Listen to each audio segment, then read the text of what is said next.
हमारे मीडिया को बुलाया है और 777 का आंकड़ा मेरे को सुनने को आया है। और तीसरा प्रश्न ये, इसमें ऐसा क्या है जो आप कुछ कर रहे हैं?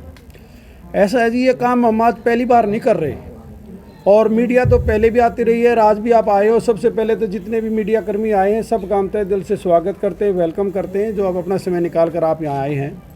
हमारा एक जो अपने पूज्य संत डॉक्टर गुरमीत राम रहीम सिंह इंसा जी की पावन प्रेरणा पे चलते हुए ये सेवा चल रही है, जो कि 136 मानवता भलाई के कार्य डेरा सच्चा सौदा द्वारा किए जाते हैं। ये कार्य भी एक उनमें से है क्लॉथ बैंक। जैसे कड़कती सर्दी पड़ रही है, वो गरीब बेसहारा जो सर्दी में ठिठुर रहे हैं, उन्हीं के तहत ये पूरा महीना दिसंबर का, इसमें हम ये क्लॉथ बैंक के तहत सेवा करते हैं।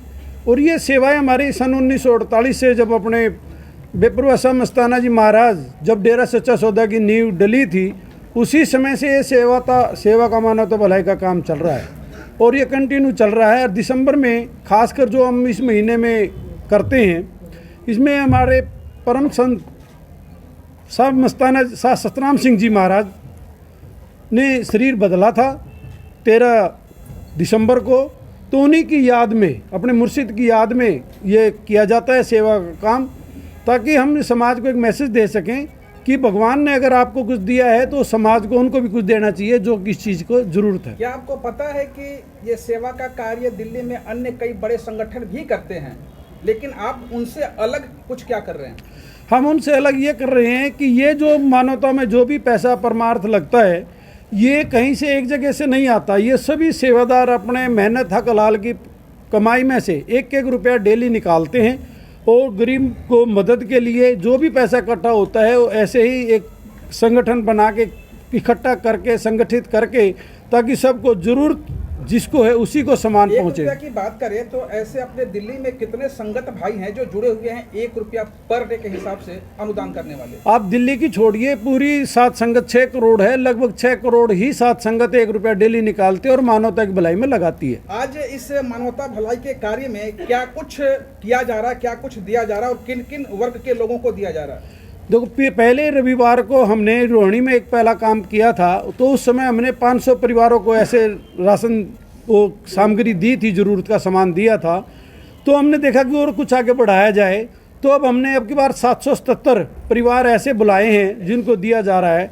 इसमें गर्म कंबल है, गर्म जैकेट है, कुछ फल फ्रूट है, जो भी ज़रूरत का सामान है वो सब दिया जा रहा है। इस बार हमने दृष्टिहीन और बेसहारा लोगों के बारे में भी जिक्र किया है इसमें जी। जो दृष्टिहीन लोग हैं, ये कहाँ से ये दृष्टिहीन लोग जो हैं, आप इनको एक आपने चयन किया है, और बेसहारा लोगों की क्या परिभाषा है, किस तरह से लोग आप चयन करते हैं?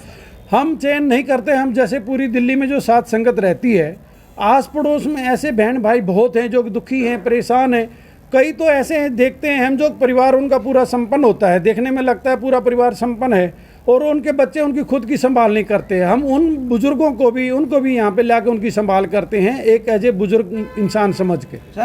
सर एजुकेशन के क्षेत्र में आपकी संस्था अभी तक कहाँ तक काम कर रही है? एजुकेशन हमारी बहुत हाई लेवल पे चल रही है। हमारे सिरसा में बहुत मेडिकल कॉलेज, स्कूल, कॉलेज सभी बने हुए हैं और वहाँ पे अच्छे अच्छे बड़े बच्चे पढ़ के अच्छे काम कर रहे हैं और अच्छी पढ़ाई कर रहे हैं। कुछ बच्चे ऐसे भी हैं जो सिरसा नहीं जा सकते, दिल्ली में उनके लिए क्या व्यवस्था करवाई है आपने? दिल्ली में व्यवस्था है उनकी, जो भी कोई बताता है कि भी हमारे बच्चे पढ़ने लायक हैं, पढ़ रहे हैं, उनके पास फीस भरने का नहीं है, हमारे पास ऐसे सात संगत के भाई हैं जो बच्चों को अपने अडॉप्ट कर लेते हैं। एक एक भाई, पूरी सात संगत नहीं, एक एक भाई उस बच्चे का पूरा खर्चा उठाते हैं। ऐसे बहुत हैं। बच्चे होंगे जिनको आपकी संस्था ने अडॉप्ट किया हुआ है? ऐसे तो गुरुजी ने बहुत लोगों को किया। अगर पूरे सिरसा में देखा जाए तो दिल्ली में ऐसे कम से कम भी 300 साढ़े 300 ऐसे बच्चे परिवार हैं जिन बच्चों को शिक्षा का प्रोग्राम कराया जाता है। आज कितने लोगों को गर्म कपड़े वितरण किए जा रहे हैं? 777 को। सर, ये 777 का आंकड़ा 2-3 बार आपने कहा, ये क्या कुछ है? 777 बस शासतनाम हमारे जो अपने पूज्य संत हैं, अपने शासतनाम सिंह जी महाराज हैं, जैसे 777 है, एक ही हैं, अपने साहब मस्तान जी शाह सतनाम जी और हाजिर नाजिर जिंदा राम संत आदरणीय संत डॉक्टर गुरमीत राम रहीम सिंह जी इंसा। यहाँ जो आप वितरित कर रहे हैं, यहाँ से पहले एक और ऐसा कार्यक्रम आपने रोहिणी में किया था, आगे का और कार्यक्रम क्या है?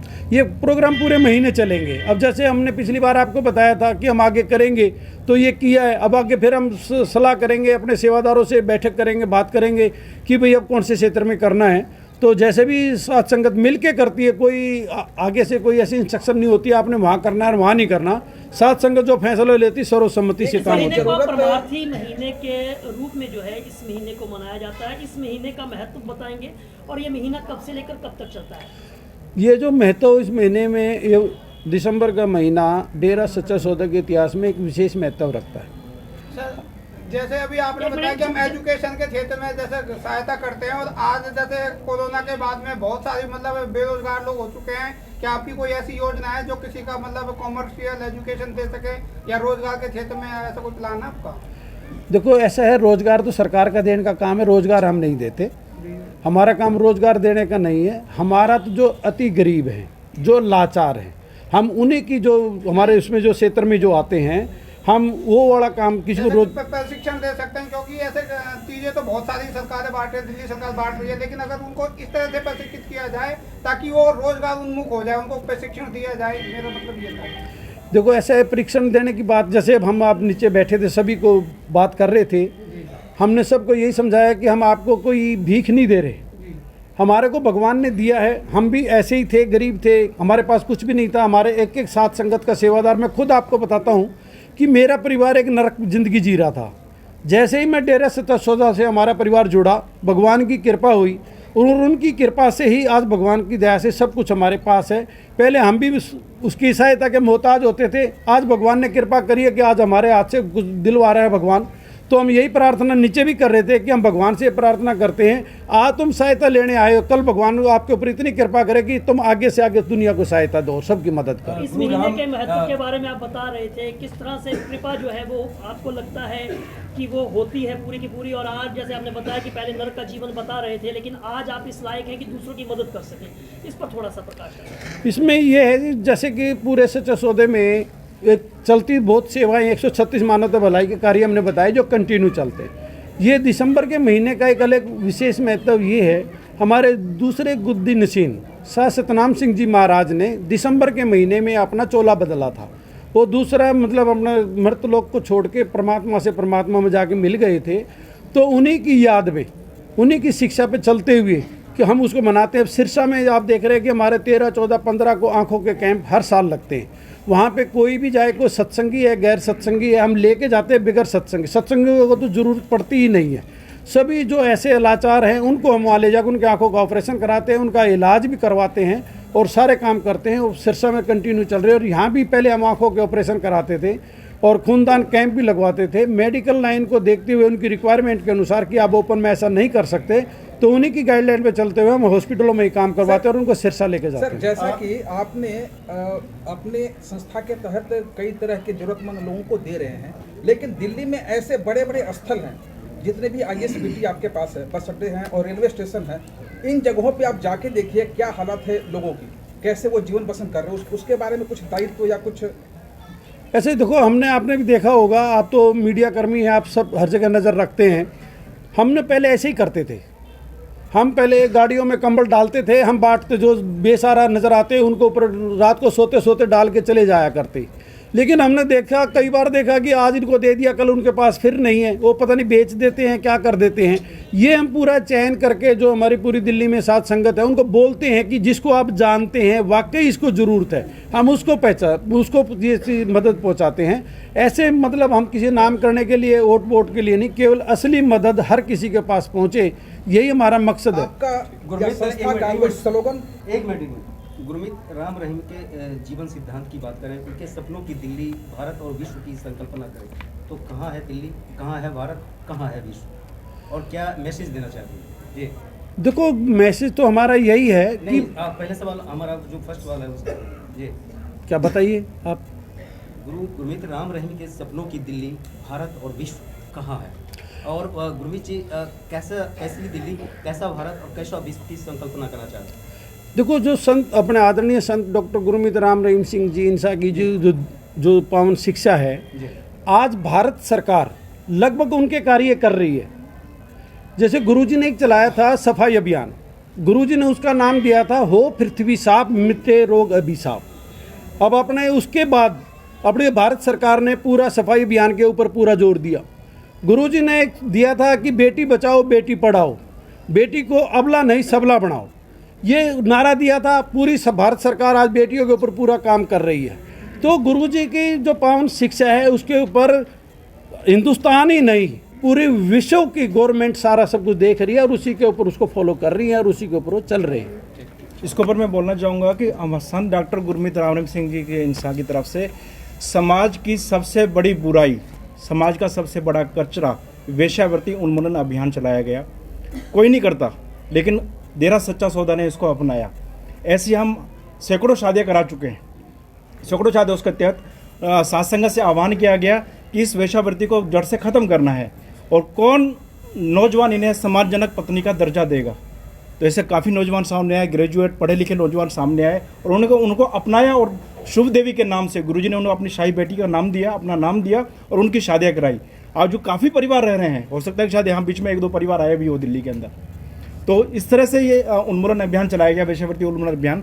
फिर दूसरी सबसे बड़ी बात आती है कि भ्रूण हत्या। भ्रूण हत्या समाज के अंदर सबसे बड़ी विषैली फैली हुई कृति है। हम बेटे की चाह में भ्रूण की हत्या, वो अगर बेटी है तो उसकी हत्या हम करवा देते हैं, क्यों कि बेटा हमें चाहिए। तो सदगुरु ने आह्वान किया कि वंश तो बेटी के खून से भी चल सकता है, वंश तो बेटी से भी चला सकता है। कुल का क्राउन के नाम से वेश्यावृत्ति भ्रूण हत्या का रोकने का आह्वान किया गया। और पिताजी गुरुजी ने फिर आह्वान किया कि अगर हम बेटियों को भी अच्छे संस्कार और एजुकेट करें, वो भी देश और सृष्टि का नाम रोशन कर सकती हैं, और ऐसा करके दिखाया है। और ऐसी काफ़ी शादियाँ हो चुकी हैं, कुल के क्राउन के नाम से ऐसी काफ़ी शादियाँ हो चुकी हैं। मैं बताऊँ जी, एक हमारे सामने खड़े हुए हैं कि इनकी शमी जी हैं, हमारे यहाँ की सेवादारी हैं। इनकी बेटी, 2 बेटियाँ हैं, इनकी 2 बेटियाँ हैं, एक बेटी है। और इनकी बेटी परिवार शादी करके दूल्हे की तरह बेटी शादी करके दूल्हे को घर पे लेके आई है। और आपके सामने ये परिवार हमारे बीच में खड़ा हुआ है। मुझे 30 साल हुए डेरा से जुड़े हुए, पूजा हुजूर पिताजी से। मेरी एक ही लड़की है। जब मैंने गुरु से नाम लिया तो पिता से अर्जी की, पिताजी मेरी एक लड़की है। तो पिता बोले बेटा आप इसको पढ़ाओ लिखाओ और जैसे इसको करती है वैसे करो। फिर हमने पिता अर्जी करी कि जिसकी एक बेटी है वो कुल का क्राउन शादी होगी उस बच्ची की। तो हमने वहाँ नाम लिखवाया। वो लड़की बारी यहाँ से डोली लेके सरसा दरबार गई, वहाँ से लड़के को विदाई करवा के अपने घर ले गई। आज लड़का 5 साल से हमारे घर पे है।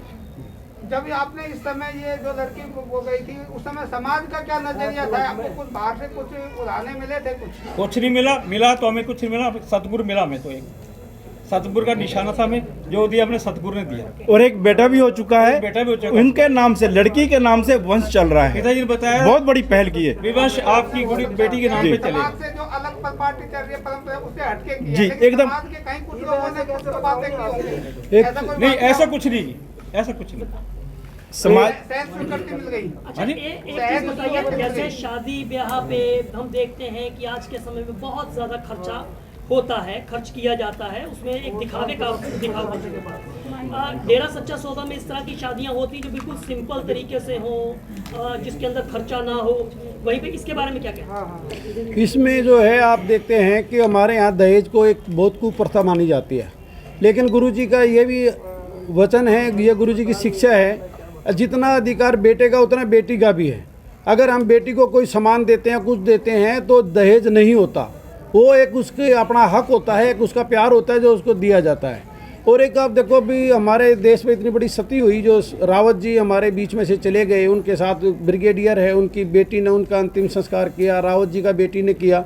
ये जो पहल है अपने डेरा सच्चा सौदा से हुई थी कि जो लड़कियां जो हैं उसके अर्थी को कंधा देना और उनका अंतिम संस्कार करना, ये भी गुरुजी ने कुर्वती निकाली थी। नहीं तो पहले जो है लड़की और लेडीज़ों को तो शमशान घाट तक जाने तक की परमिशन नहीं होती थी, जो कि अब इतना बड़ा जो काम हो रहा है, जो बदलाव हो रहा है, ये सब आदरणीय संत डॉक्टर गुरमीत राम रहीम सिंह इंसा जी की पावन शिक्षा पे ही चल के हो रहा है जी।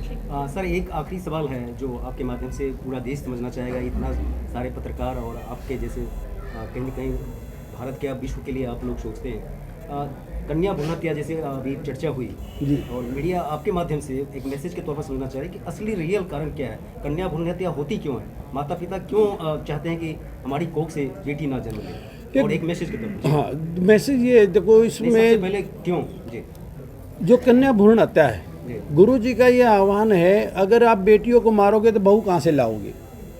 अगर घर का वंश चलाना तो बेटी तो चाहिएगी ना। तो ये भ्रूण हत्या करके आप अपने आप में कितना बड़ा पाप करते हो, इतना सब कुछ करते हो। वो जो पहले भी कहते हैं कि उस माँ को उसको ये सोचना चाहिए, जिस बेटी का वो मतलब भ्रूण हत्या कराने जा रही है वो भी खुद एक बेटी है, उसको क्या हक है कि जो आने वाली जो है उसको आप उसको इस तरह से ख़त्म कर दें। लेकिन हक के पीछे कहीं न कहीं लग रहा है कि दहेज 5 करोड़ दे दो, 5 लाख दे दो, 20 लाख दे दो, हमारे पास पैसे नहीं है। देखो दहेज तो कुप्रथा है ही, मांगने वाले मांगते हैं, जो रिश्ता करने वाले सत्संगी ऐसे घरे भरे परिवार है जो कहते हैं कपड़े भी हम लेके जाएंगे और हमारे को केवल बेटी दे दो। तो ये सब तरह की दोनों तरह की बना हुआ है सिस्टम, सभी तरह का। बस ओके सर, ओके। अभी लेडीज